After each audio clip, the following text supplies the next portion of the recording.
Fala concurseira, fala concurseiro, aqui do Doutor Concursos e canal do professor Arnaldo Vieira.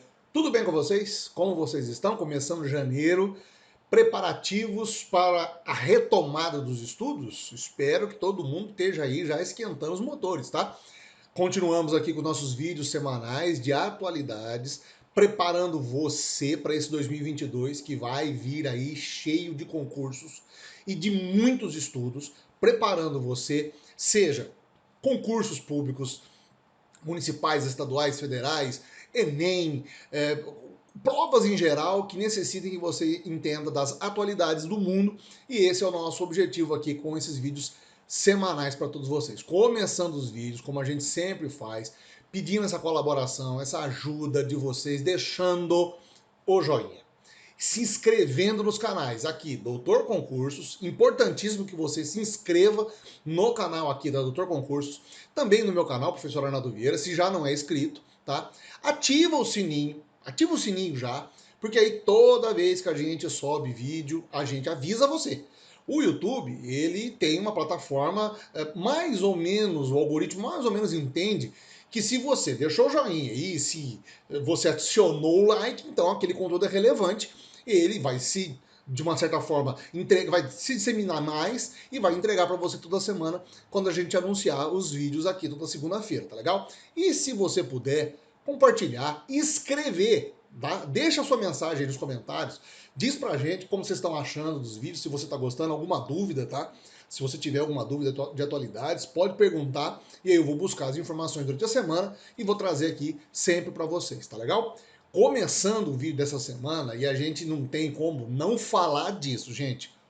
O termo da vez, a palavra da vez que está na boca do povo: flurona. Minha nossa, o que é flurona? Calma que eu vou explicar. Você já está estudando, e isso eu sempre falo nos vídeos aqui. Você que está acompanhando os canais, os vídeos nossos aqui, sabe que eu sempre trago conteúdos que eu acredito que vão sim ser alvo das perguntas nos concursos. É claro que durante uma semana acontece muita coisa, lógico, mas algumas pautas são muito batidas e todo mundo mais ou menos presta atenção naquela informação. No caso aqui da florona, é mundial. É uma situação que está acontecendo não só. O Brasil está agora com esses casos aí e estamos com uma onda de contaminações aí, né, pessoal? Todo mundo, você deve conhecer, eu conheço muita gente que está agora, nesse exato minuto que eu estou gravando esse vídeo para vocês aqui, que está com gripe, né? Que está com Covid ou que está com influenza, o H2N3. Então, de uma maneira geral, nós estamos numa onda nova de Covid ou numa onda de gripe. Eu já falei no vídeo, inclusive, da semana retrasada, não de retrospectiva. Entra aqui nos vídeos, dá uma olhadinha no da outra semana, da última semana de 21. Eu falei exatamente dessa questão da onda de influenza que nós estamos tendo. E o que está acontecendo agora nas últimas 2 semanas é essa chegada da florona, ou seja, não é uma nova doença, tá? Para começo de conversa, fica tranquilo, não é uma nova doença que está chegando. O que está acontecendo é o seguinte: são pessoas que estão diagnosticando, estão testando positivo para Covid-19 e também para a influenza. E a palavra, né, flurona, virou uma palavra meio que da mídia norte-americana ou da mídia mundial chamando isso, porque eles chamam lá a gripe de flu, né? E corona de Covid ou coronavirus, né? Como tem aquele meme famoso. E então a junção das duas palavras, as editorias aí de saúde criaram o termo flurona para detectar essa questão da dupla infecção, ou seja, da dupla contaminação. Pessoas que podem estar com Covid e com influenza ao mesmo tempo. Mas aí você vai dizer para mim, professor, tem algum problema? Eu vou ficar mais ou menos contaminado? Mas eu tomei vacina, eu já estou vacinado. Calma, uma coisa de cada vez. Primeiro, os casos que estão chegando agora são casos eventuais, são difíceis de acontecer. É que nós estamos num momento em que tudo se torna muito rápido nas redes sociais. É claro que há uma preocupação muito grande com as pessoas que têm imunodeficiência, os imunossuprimidos. Esse pessoal tem que prestar atenção. O fato é que, claro, quando a gente deixa de usar a máscara, nós temos uma contaminação por agentes infecciosos que estão no ar com muito mais facilidade. Obviamente, quando a gente teve então as vacinações de Covid e as pessoas deixaram de usar máscara, a gripe começou a retomar a sua colocação aí como doença número 1 do ser humano. E automaticamente os índices aumentaram. Agora, é claro que também, como eu estou dizendo, os imunossuprimidos, pessoas que têm problema de imunidade, esses podem sim estar correndo um certo risco de internação grave. Casos de óbito ainda são muito poucos no nível mundial, mas que existem, existem. O que está acontecendo é que nós estamos vivendo ondas de Covid, né? A São Paulo, o estado de São Paulo, por exemplo, é um dos maiores do Brasil em população e nós estamos aqui recebendo uma onda gigantesca. Mas veja, se você analisar, na Europa, nós já tivemos várias ondas, inclusive. A Alemanha estava alegando esses tempos atrás a quinta onda de Covid, mas com um índice de mortalidade muito baixo. Por quê? Porque a campanha vacinal funcionou. Então, quando você tem o sistema, o esquema vacinal funcionando, você pode manifestar a doença? Pode. Muitas pessoas que você conhece, que eu conheço, estão com um quadro leve de Covid. Coisa que até 1 ano e meio, 2 anos atrás, se uma pessoa pegasse, aí era preocupante, porque você não tinha defesa nenhuma. Agora nós estamos entrando na terceira dose. A influenza também agora, São Paulo, por exemplo, fez, a cidade de São Paulo abriu a porta das unidades básicas de saúde para vacinar a população também contra o vírus influenza. E aí a gente sabe das campanhas de vacinação de gripe que acontecem anualmente e que fica um pouco restrito ainda para algumas faixas, como eu falei no vídeo da semana retrasada, como eu tenho falado para vocês nos vídeos, como a gente trata sempre aqui das doenças. Então, o que eu acredito que os concursos vão focar? Eles vão perguntar exatamente sobre esse fenômeno, a dupla contaminação. Quer dizer que eu estou num quadro mais grave? Não. Quer dizer que eu vou ter mais possibilidade de evoluir para um quadro grave? Também não. O que acontece é que você pode raramente estar com as duas infecções. Os infectologistas todos dizem que é muito difícil você possuir as duas infecções ao mesmo tempo, mas existem casos sim. O que nós estamos vivendo hoje é uma alta dos casos novamente de Covid e, em paralelo, casos de gripe, no caso influenza. E pessoal, a gente ainda está correndo um outro risco. Nós estamos na época de chuva, que é o que eu vou falar na próxima pauta, e que daqui a pouquinho está estourando os casos de dengue. Então você imagina, você pode daqui a um tempo estar infectado, Deus me livre e guarde, mas com dengue e Covid, como já aconteceu, inclusive, em começo de 2021, pessoas que tiveram quadros assim. É claro que o esquema vacinal nos garante uma certa tranquilidade e dizer que a possibilidade de evoluir para casos mais graves ainda é uma possibilidade pequena. E isso é o objetivo das perguntas dos concursos, tá? Que é um fato que os concursos podem perguntar para vocês sobre o florona, você já vai saber então que é a dupla infecção que uma pessoa pode ter por influenza e Covid, né?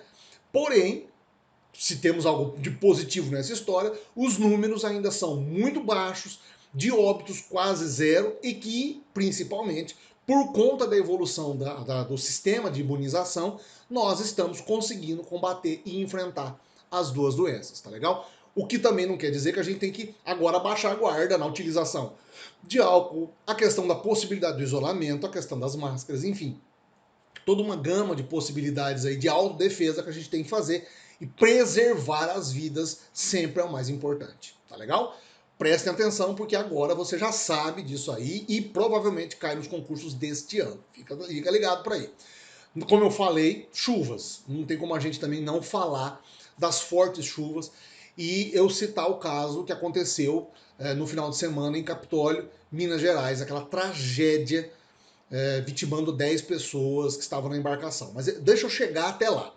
Primeiro, nós estamos recebendo muitas informações, está saindo muito na mídia, sobre a questão das chuvas em todo o Brasil. Estados como Maranhão, Tocantins e principalmente a Bahia, né, região ali do Recôncavo Baiano, sul da Bahia, norte de Minas, estão muito castigados pelas chuvas nesse final de 21, começo de 22. É uma tragédia, inclusive, ambiental, mas que novamente recai nos concursos. Por quê? Há novamente as tintas aí prontas para as perguntas falando sobre o aquecimento global. Durante 21, eu passei o ano todo trazendo para vocês informações sobre essa questão do aquecimento, sobre os anúncios, inclusive, de fenômenos climáticos muito graves que estavam acontecendo em outros países do mundo. O Canadá com uma onda de calor insuportável, verão muito forte no Japão e ao mesmo tempo frio extremo, como nós tivemos aqui no Brasil em 2021. Regiões em que nós atingimos aí menos grau, menos zero, menos 1, menos 2 graus, em algumas situações onde você não tinha essas condições climáticas. O que tem acontecido recentemente é uma influência do aquecimento global, sim. E a previsão para os próximos dias é da chuva continuar, infelizmente. Claro que várias ações sociais têm acontecido, ajudas humanitárias, várias pessoas tentando conseguir se manter, cidades se reconstruindo, mas as chuvas são um fenômeno, sim, é a prova indelével da presença do aquecimento global. E também por conta da presença do desenvolvimento urbano. A terra não tem mais o poder nos centros urbanos de captar água. Uma solução seria a construção, por exemplo, de bolsões, para que a água fosse canalizada e depois essa água escoasse pelos rios, né, pelos afluentes, de modo a natureza seguir o seu curso. Mas o grande problema é que, com o solo totalmente impermeabilizado, construções, a expansão territorial, a expansão urbana que a gente está vivendo, as chuvas vêm com muito mais força, porque há um aumento da poluição, o ciclo da chuva é muito forte, e você tem regiões que você tem um deslocamento dessas nuvens, e aí a precipitação é muito forte, muito intensa, em pouco tempo. O que aconteceu em Capitólio, que é uma tragédia, foi aquele desabamento do paredão. Você deve ter acompanhado, nós tivemos aí várias reportagens passando durante o final de semana todo. As imagens são muito fortes. É uma tragédia ambiental, não deixa de ser. Toda aquela região do Capitólio é uma região muito turística. O que estava acontecendo? Minas Gerais tem sofrido, a semana que passou, inclusive, foi uma semana muito intensa de chuvas. Aquela região está com o solo muito encharcado. É uma situação, é uma parte ali dos cânions de Capitólio que está, sim, sofrendo muita incidência de chuvas, e aí a terra vai absorvendo aquilo. Por mais que sejam rochas, e por mais que os geólogos, inclusive, tenham explicações geofísicas para aquele fenômeno, ninguém imaginava o que fosse acontecer naquela situação, que acabou culminando na morte, infelizmente, de 10 pessoas. Eu tenho que trazer as informações porque isso provavelmente vai ser alvo aí das perguntas. Pode acontecer uma ou outra situação em que vão perguntar sobre quais são agora as providências, mas que vão ser tomadas, inclusive, para garantir a segurança dos turistas naquela região. O fato é que é uma tragédia, assim, muito ruim por conta do mau tempo ou por influência do ser humano. Não podemos dizer especificamente que ali foi uma influência humana.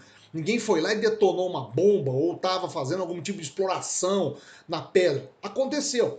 Esse rompimento de encostas acontece naquela região sempre. Só que nunca tinha sido filmado, não estava ali com pessoas no local. As imagens que vocês estão vendo, que estão aí rodando na internet, elas demonstram exatamente esse momento em que aconteceu. Mas que essas quedas acontecem ali naquela região, acontecem sempre. E não só ali, em outros locais que você tem também essas falhas geodésicas, geográficas, vamos colocar, não estou encontrando a palavra rapidamente aqui para falar para vocês. Mas é um fenômeno natural que acontece. Infelizmente, vitimou 10 pessoas. Se a gente pode atribuir e aí fazer uma correlação com a questão de atualidades, com as questões de atualidades que podem estar envolvidas nesse processo, a gente pode falar da influência do ser humano na modificação ambiental e na intensidade dos problemas climáticos ambientais que estão acontecendo decorrentes disso. Chuvas intensas em regiões onde normalmente você não tinha chuvas intensas, seca, onde você normalmente não tinha seca, ou os problemas que a gente enfrenta no Brasil já de alguns anos, as queimadas da Amazônia, queimadas no Pantanal, etc. É claro que, novamente, o que aconteceu em Capitólio é uma grande tragédia. Talvez poderia ser previsto se houvesse um trabalho geofísico de análise geológica daquela região. Sim, mas não havia. E agora, infelizmente, 10 pessoas são vitimadas com isso. Então é uma informação que eu optei por trazer para vocês porque eu acho que ela abre um leque de perguntas aí, de possibilidades que podem ser englobadas dentro dessa situação na questão das chuvas, da intensidade das chuvas durante os últimos dias aqui no Brasil, tá legal?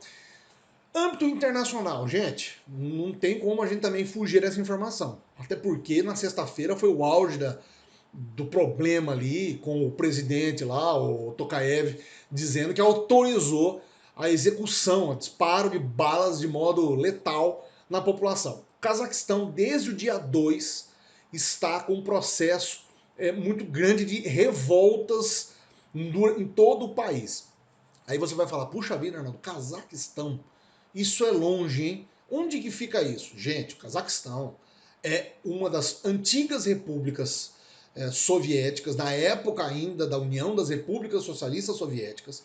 Desde 91 tem a sua independência, é geograficamente o nono país em maior extensão territorial do mundo. É uma reserva ali muito grande de gás, petróleo, minerais, urânio, por exemplo. E é um país relativamente menos denso. Tem 19 milhões de pessoas que moram em todo o país. Está localizado na Ásia Ocidental, numa região muito estratégica, ali próximo à Rússia, próximo à China, tá? E é um país que fornece combustível, é responsável aí por quase 60% do gás liquefeito de petróleo, né? O gás que é utilizado como fonte de combustível para grande parte da Ásia. Então é um país que tem uma certa representação, sim, dentro do contexto geopolítico e geoeconômico da Ásia. Ele, em extensão, para vocês terem uma noção, ele cabe quase toda a Europa Ocidental dentro dele.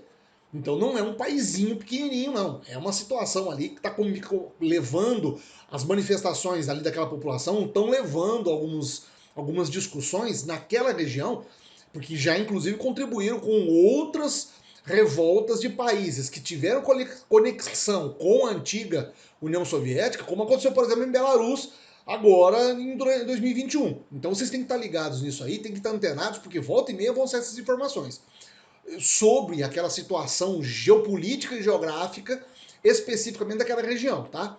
O que aconteceu foi o seguinte: o governo aumentou, simplesmente cortou a isenção, cortou os tributos, o preço dos combustíveis duplicou do dia para a noite. E aí a população foi para as ruas. Como a gente pode, às vezes, fazer alguns comparativos, né? No Brasil, nós estamos com a combustível em algumas cidades aí chegando a 7, batemos R$ 8, R$ 7 e a gente está aqui pagando para um país, nós pagamos combustível num país que é produtor. No caso deles lá, eles também são produtores. E eles, principalmente na questão dos combustíveis, muitas pessoas utilizam dos combustíveis dentro do próprio território. É um país que exporta. Então, como é que um país que pode exportar duplica o valor do seu combustível para a população interna, para o seu consumidor interno? Então, começaram alguns levantes, e na esteira dos levantes, várias outras manifestações. Os protestos se intensificaram a partir do meio da última semana. Vários órgãos públicos foram invadidos, incendiados, tá? E ali a situação já não é de hoje que está complicada. Tá uma tensão porque o Nazarbayev, que era o antigo presidente, ficou 30 anos no poder. Era uma ditadura, para falar a verdade. Desde a época da redemocratização, desde quando. Esse é o presidente que, para conter a população, né? Primeiro que ele desfez todo o governo, ele destituiu todos os ministros e mudou o seu posicionamento. Ele deixou o cargo e virou chefe do Conselho de Segurança. Há também uma questão política ali, porque ele é sucessor natural do antigo presidente, e que, de uma maneira geral, eles estão. Um partido está lá há mais de 30 anos se revezando no poder. Então há uma estagnação, um cansaço da população. A população começou o levante, começou a invadir os órgãos públicos, protestando contra o aumento, mas não só contra o aumento. Começaram a criticar, inclusive, agora as questões de saúde, emprego, partindo para cima da população, partindo para cima das forças policiais, com muita violência, que o pessoal lá resolve as coisas de uma outra situação, mas que levantou algumas questões muito preocupantes, principalmente para a China, que é um dos maiores consumidores e compradores do combustível deles, a própria França também, que entrou com algum ar de preocupação, e a Rússia, que pertence, ele tem muita parceria comercial com o país, com o Cazaquistão, e que principalmente ajudou ali a manter, mandando inclusive tropas dentro da possibilidade da legalidade para conter as manifestações. Então há uma situação de tensão ali que a gente tem que prestar atenção, a gente tem que trazer essas informações sempre para vocês, mas dizer que o clima lá ainda está meio tenso, eu vou continuar trazendo informações para vocês, mas para a gente levar algumas questões para as próximas aulas e para os próximos concursos que vão vir nessa questão da manifestação popular dentro dessa Europa, dentro dessa Ásia Ocidental, por conta dessa questão do combustível. Num país em que você tem uma geração muito grande de recursos, a população vai para a rua para protestar exatamente porque os seus recursos, que são vendidos para outros países, têm um valor elevado para o público interno. Ou seja, a produção de combustível ali dentro ela só é o primeiro motivo das revoltas sociais que estão acontecendo. E a gente vai continuar trazendo as informações aqui, mas é algo para a gente prestar atenção, é algo que eu acho que não vai terminar só por aí. A gente vai continuar trazendo informações para vocês aqui toda semana. Tá legal? Por enquanto é só. Espero que vocês tenham gostado. Deixa o joinha, inscrevam-se nos canais, importantíssimo, tá? Mas deixa o joinha. Tá assistindo aqui pelo Doutor Concurso? Deixa o joinha já pra gente. E ativa o sininho. Pintando o vídeo aqui, você vai ser notificado. Tá chegando aqui também agora, vindo pelo canal, comenta, fala de onde você é, fala qual concurso você está estudando, deixa alguma pergunta que a gente vai tentar ajudar vocês e responder na medida do possível todas as semanas, tá legal? Por enquanto é só, continue estudando, vamos começar esse ano aí que já está no looping de 21, mas todo mundo estudando muito firme porque os concursos estão aí e uma vaga é tua com toda certeza, tá legal? Um grande abraço, a gente se vê semana que vem e até lá!